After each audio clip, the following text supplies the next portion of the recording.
네, 윤석열 대통령 탄핵 심판이 이번 주 안에 선고될 거라는 전망에 무게가 실리고 있습니다. 네, 전망대로라면 이르면 오늘이나 내일 중에 선고 날짜가 공지될 가능성이 커 보이는데요. 현장 연결해서 들어보겠습니다. 김영수 기자.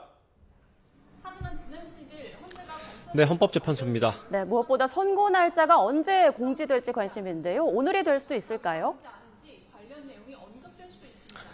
네, 저희가 취재한 현재 내부 분위기와 지금까지의 전례를 종합해보면 그럴 가능성이 있습니다. 현재는 윤석열 대통령 사건을 오는 20일이나 21일, 그러니까 이르면 목요일, 늦어도 금요일에는 선고해 이번 주를 넘기지 않을 가능성이 커 보입니다.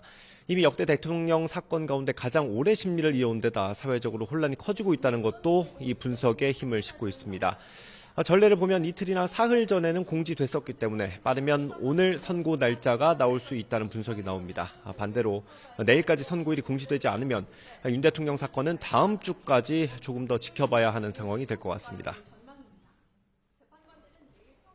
네, 헌법재판관들이 그럼 아직 파면 여부를 결정하지 않았다고 봐야 하는 겁니까?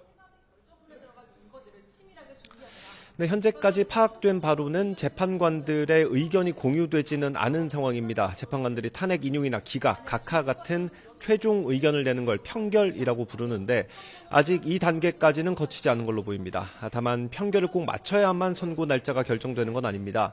박근혜 전 대통령 사건의 경우 최대한 보안을 유지하기 위해서 선고 당일에 평결을 진행했던 걸로 전해집니다.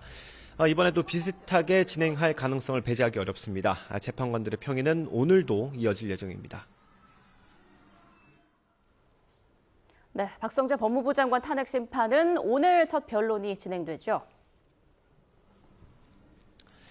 네, 잠시 뒤인 오후 2시에 첫 변론이 열립니다. 보신 것처럼 박성재 법무부 장관이 직접 변론에 출석하기 위해 조금 전에 헌법재판소에 도착했습니다.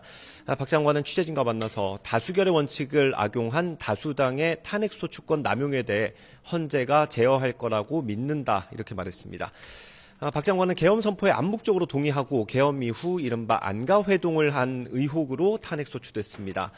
국회에 자료 제출을 거부하거나 불성실하게 답변했다는 것도 탄핵 사유인데 박 장관이 국회 본회의장에서 야당 대표를 노려봤다는 내용까지 포함돼 한때 정치권에서 논란이 일기도 했습니다. 자, 지금 헌법재판소 주변 상황은 어떻습니까? 네, 오늘 이른 아침부터 윤 대통령 지지자들이 헌재 주변에 많이 모여서 탄핵 각하를 주장하고 있습니다. 헌재와 가까운 안국역 인근에서 탄핵 무효를 주장하는 집회도 열리고 있습니다. 저녁 7시쯤에는 윤 대통령 파면을 촉구하는 촛불문화제가 안국역 인근에서 열립니다. 비슷한 시각 광화문에서도 비상행동과 야당이 함께하는 집회가 예정돼 있습니다. 선고일 당일 헌재 주변을 진공 상태로 만들겠다고 예고한 경찰은 며칠 전부터 이곳 주변 통제를 강화했습니다. 신분 확인 절차가 조금 더 까다로워졌고요. 출입을 통제하는 구간도 조금 늘었습니다. 지금까지 헌법재판소에서 전해드렸습니다.